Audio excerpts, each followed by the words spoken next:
There's a guy who sat next to me on the 6:40 bus every single morning for almost 2 months before I ever learned his name. Not the seat across. Not 2 rows back. The exact seat beside me every time, like it belonged to him and he was just borrowing it out of politeness. I want to tell this the way it actually happened because if I clean it up too much it stops feeling true, and it deserves to feel true. My husband Daniel died in March. A car accident, wet road, a truck that ran a light he had every right to expect would stay red. I wasn't in the car. I was at home making eggs I never ate because the phone rang first. I'm not going to describe the funeral or the weeks after because honestly I don't remember most of it in order. What I remember is that by May I had gone back to work. I restocked produce at a grocery store, which sounds small, but the truth is I needed somewhere to be at 7 a.m. that wasn't our apartment. And to get there, I took the same bus Daniel used to take when his car was in the shop, because some stupid part of me thought it would feel like walking through a room he'd just left. The man got on at the second stop. Tall, quiet, always in a gray or navy jacket like he owned exactly two, hair a little too long like he kept meaning to cut it and kept not getting around to it. He never took his phone out. Just sat there with his hands loosely folded, staring out the window like the streets were doing something interesting, which they weren't. The first week I didn't think anything of it. Buses have regulars. The second week I started noticing that he always chose the seat beside me even when the bus was half empty, which is a strange thing to do if you think about it. Most people spread out. He didn't. By the fourth week I'd started, without meaning to, listening for the particular way he cleared his throat before the bus pulled away from the second stop, like a small cough that meant he'd sat down and we could go now. I didn't say anything to him, he didn't say anything to me. This went on for so long that it stopped being strange and started being, I don't know what the word is, structural, like a beam holding something up that you don't notice until you imagine it gone. One morning in early June I was having a bad day, the kind where you're not crying but you're one wrong word away from it, and I dropped my badge getting on the bus. It skittered under a seat 2 rows up. Before I could even react, he was already up, already crouched, already handing it back to me. "Here," he said, "that's it. One word." And I looked at his face properly for maybe the first time and thought, oh, he has kind eyes, which is such an embarrassing thing to notice about a stranger who's just handed you your work badge, but there it is. "Thanks," I said, and then, because my brain apparently decided this was the moment, I added, "You always sit here." He blinked like I'd caught him doing something. "Yeah," he said, "sorry, do you want the other seat?" "No, it's not that, I just noticed." He looked at his hands for a second. "I like this route," he said, which wasn't really an answer, but I let it go because the bus doors were closing and it felt like the kind of moment you don't push. His name, I learned 2 days later, was Theo. He told me on a Thursday when the bus was stuck behind an accident, a fender bender, nothing serious, but it meant we sat there for 11 extra minutes, and something about being stuck makes people talk. "I'm Theo, by the way," he said, "since apparently we're bus friends now." "Julian." "I know," he said, and then immediately looked like he wished he hadn't. I felt something small and strange move in my chest. "You know my name." "Your badge," he said quickly, "the one you dropped, it has your name on it." That was a reasonable explanation. It should have satisfied me. It didn't, not fully, but I let it sit because I didn't have the energy that week to chase down a feeling I couldn't name. Over the next few weeks we became what I can only describe as bus friends, which is its own strange category of relationship. We talked about small things, a show he was rewatching, a bakery near his stop that made bad croissants but good coffee, the fact that I hated cilantro and he thought that made me a monster. He made me laugh twice that I actually remember, real laughs, not the polite kind, and both times I felt guilty afterward in a way I didn't examine too closely. He never asked about a wedding ring, even though I still wore mine. He never asked why a 29-year-old man riding the 640 sometimes looked like he hadn't slept. I used to think that was tact. I know now it was something else. It was the second week of July when things shifted.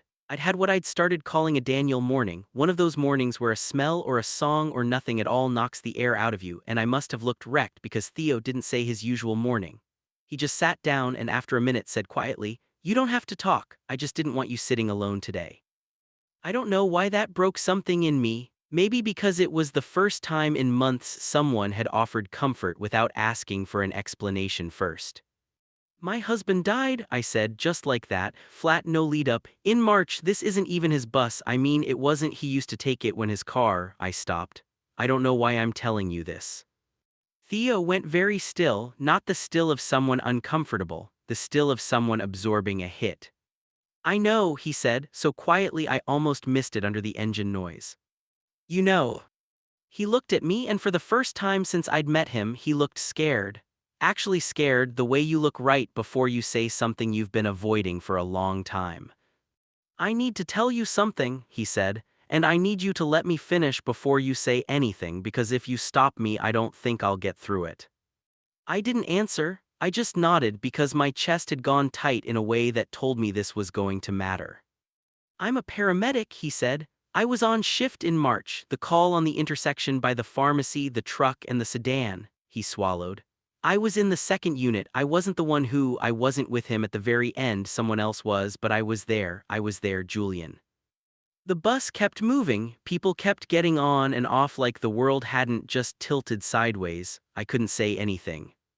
There's a thing that happens, he went on, when a call doesn't go the way you want it to. You go home and it sits in you. And a few weeks after, I was picking up a shift swap near your grocery store and I saw you.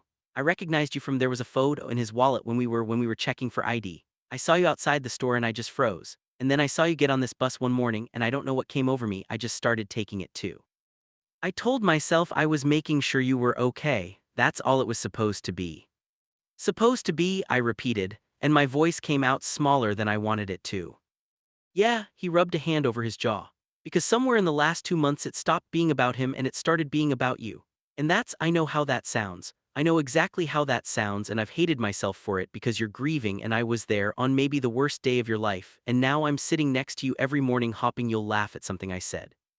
I didn't say anything for a long moment. I was aware of my own pulse in a way you usually aren't.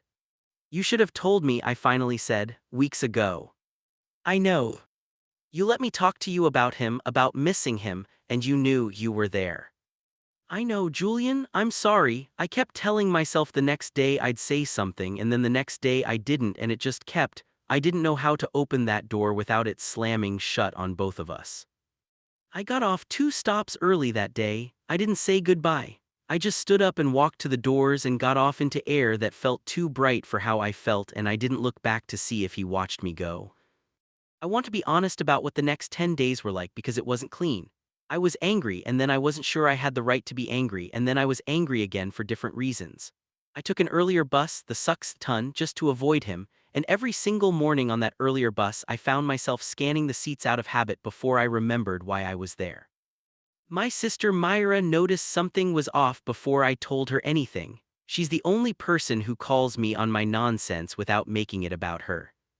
You've been weird for a week and a half, she said over the phone, weirder than the normal weird. What happened? So I told her all of it, the bus, the seat, the paramedic, the confession. She was quiet for so long I thought the call had dropped. Okay, she finally said. I need you to hear this from me because I don't think you'll let yourself think it on your own. That man was at the worst moment of your life, and instead of walking away and letting it be a bad memory, he kept showing up. Quietly, for months, not to get anything from you, just to make sure you weren't alone with it. He lied by omission. He was scared, she said. That's not the same thing as lying, Julian, even though I know it feels like it right now. And also, and I say this with love, you left off part of the story. You said it stopped being about Daniel for him weeks ago. Did you hear yourself say that part? I had heard myself say it. I'd been trying not to think about it since. I don't know what I'm supposed to do with that, I told her. You're not supposed to do anything with it today, she said. But you might want to figure out at some point whether the reason you're this upset is because he hid something from you or because some part of you already felt something back and that terrifies you more. I hated that she was probably right about at least half of that. 2 more weeks went by. I stayed at Sucks Ton. I told myself it was working. Then one Tuesday the Sucks and Ton was cancelled, some mechanical issue, a sign on the stop with an apology nobody read, and I had no choice but to wait for the Sucks Fuddy. He was already on it when I got on, same seat, different something. He looked like he hadn't been sleeping either. I almost kept walking to the back. I don't fully know why I didn't. My legs just stopped beside him like they remembered the routine even though I'd spent 2 weeks trying to unlearn it. Hi, he said, careful, like the word might cost him something. Hi, I sat down, neither of us said anything for 4 stops. I wasn't trying to make you feel stalked, he said eventually, staring straight ahead. I want you to know that, I know it might have felt that way and I hate that. I know, I said. And I did know, somewhere underneath the anger, I'd known it the whole 2 weeks actually, which was maybe the most annoying part. I must have told you eventually, he said. I was working up to it badly, but I was. You could have led with the part where you were there, I said. Instead of letting me tell you all those stories about him, that's the part that got me, not that you rode the bus, that you let me not know. He nodded slowly like he was turning that over and finding it fair. You're right, I panicked and I made a bad call and I kept making it every morning. I didn't fix it. I'm not going to pretend that's not what happened. The bus went over the bridge, the one part of the route where the light comes through different, gold instead of gray. And for a second neither of us said anything and it didn't feel unbearable, it just felt like two people sitting with something heavy between them, trying to figure out how to carry it without dropping it on each other. Can I ask you something, I said, and can you actually answer it instead of deflecting? Okay. That day in March, was there anything, did he say anything, at the end? I watched something move across his face, some calculation about how much truth was kind and how cruel, and then he seemed to decide honesty was the only respectful option. He asked the paramedic next to him, not me, her name's Priya, to tell you he loved you. That's what she told me after when we were doing the report. He was already going in and out by the time I got close enough to hear anything myself. I'm sorry I can't give you more than that, I wish I could. I didn't cry on the bus. I'd promised myself months ago I wasn't going to be the guy who cries on public transit, a promise I have broken exactly 4 times since March, and I broke it a 5th time that morning quietly with my hand pressed over my mouth like that could stop it. Thaw didn't touch me, he didn't say it's okay or any of the things people say that don't mean anything. He just sat there close enough that I could feel the warmth of his arm against mine and let me have it. Thank you, I said once I could talk again, for telling me, even though it's late, even though you should have told me the whole thing months ago. I should have, he agreed.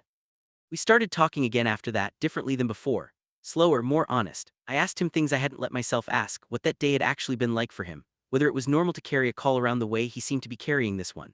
He told me it wasn't, not really, that most calls don't follow him home, that this one had, and he'd spent a long time not understanding why until he did understand why, and didn't like what that meant about his own timing.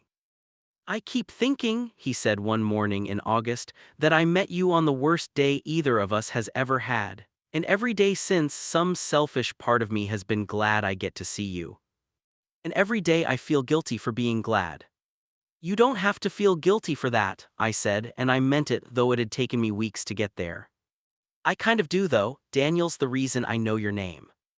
Daniel would probably tell you to stop torturing yourself over a coincidence, I said, and it was the first time I'd said his name out loud to Theo without my throat closing. He was annoyingly reasonable like that. Theo smiled, small, careful, like he wasn't sure he was allowed to. Yeah.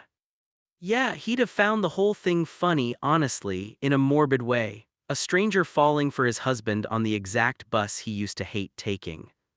The word just came out, falling. I heard it land between us and didn't take it back. Theo turned to look at me properly, and for once he didn't look scared. Is that what you think this is, on my end? Isn't it? He was quiet for a second. Yeah, he admitted, it is. It has been for a while, I just didn't think it was fair to say it. Why not? Because you're 4 months out from losing your husband, Julian. Because I was there when he died. Because there's a version of this where I'm just some guy who showed up at the worst possible time and took advantage of that, and I don't want to be that guy, even if it means I have to sit next to you every morning and never say anything. I thought about that for the rest of the ride. Neither of us said much else. When I got up to leave, he said, the way he always did, see you tomorrow, and I said, the way I always did, yeah. But something in both our voices had changed, like we were both aware we'd stepped onto ground that wasn't the same ground as before. I talked to Myra again that weekend. And then, strangely, I talked to Daniel, not out loud, not in any way that would sound sane if I described it to a stranger, just sitting on our balcony with 2 mugs of coffee like I used to when he was alive, one of them going cold because habits don't know when to stop. I don't know what I'm supposed to do with this, I said to the empty chair. I don't know if it's too soon, I don't know if it's disrespectful to you that it's him of all people, I don't know anything.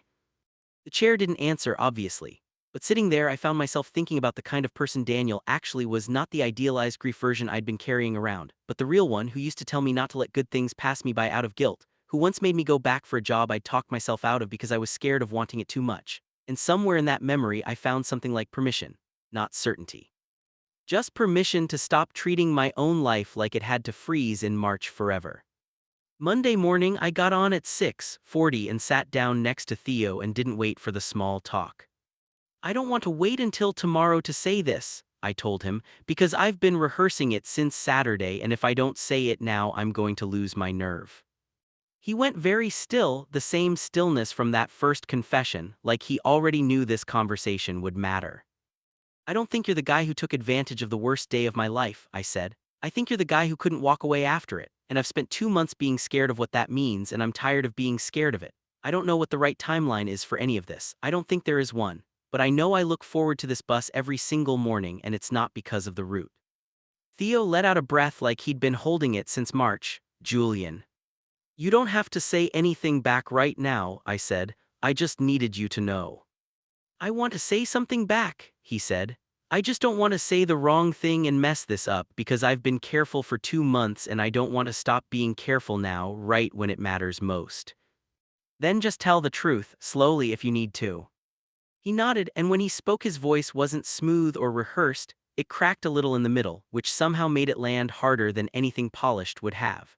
I think about you when I'm not on this bus, which is most of the day, which is a problem because I'm supposed to be paying attention to sick people, and instead I'm thinking about whether you slept okay. I think I fell for you somewhere around the third week when you told me you hated cilantro with the same seriousness other people use to talk about their enemies, and I laughed so hard I missed my stop and had to walk back. I didn't tell you that part before. I do now. I laughed, a real one, the kind I used to think I'd lost the ability to do, and something in my chest loosened that had been tight since March. I'm not asking you to fix everything today, he added. I know grief doesn't work like that, I just didn't want to keep pretending I only sit here because I like this route. You could sit closer, I said, which was as close as I could get that morning to saying everything else I meant. He moved his hand slow, giving me every chance to pull away, and rested it over mine on the seat between us. I didn't pull away. We didn't kiss that day. It took another few weeks before either of us was brave enough for that, and when it finally happened, it wasn't on the bus at all, it was standing outside my building on a Thursday in September. Both of us soaked from a rain neither of us had planned for, laughing about how ridiculous it was that two grown men were standing in a downpour instead of just going inside. He kissed me like he'd been waiting a long time and was trying not to rush it anyway, careful, a question more than a statement, and I answered it the only way that felt honest, which was by not letting go. I still take the 6:40. Theo still gets on at the second stop, still clears his throat that same small way before the bus pulls off, except now he doesn't sit beside me out of some quiet, guilty vigil. He sits beside me because it's where he wants to be, and I've stopped being afraid to want the same thing back. I visit Daniel sometimes, the cemetery, not the balcony, though I still do that too, and I've started telling him things out loud that I used to think I had to keep to myself, including once that I met someone. I don't think that's a betrayal. I think it's what he would have wanted, the same way he wanted me to take that job I almost talked myself out of. What I keep coming back to when I think about the last several months is that grief doesn't announce itself as one clean feeling. It sits beside you in a lot of unexpected seats, sometimes literally, and some days you don't know if the person next to you is part of the wound or part of the healing, until one morning you do know, and by then it's already too late to pretend you don't. He sat beside me every morning for 2 months before I found out why. It took me a while longer to understand that the reason didn't have to stay in the past, that a beginning can grow out of the same soil as an ending, without disrespecting what came before it. Some mornings, when the light comes through gold instead of gray over that same bridge, I still think about the version of me who almost got off the bus permanently, who almost let 2 weeks of anger turn into forever. I'm glad that version of me was wrong. I'm glad I stayed in the seat.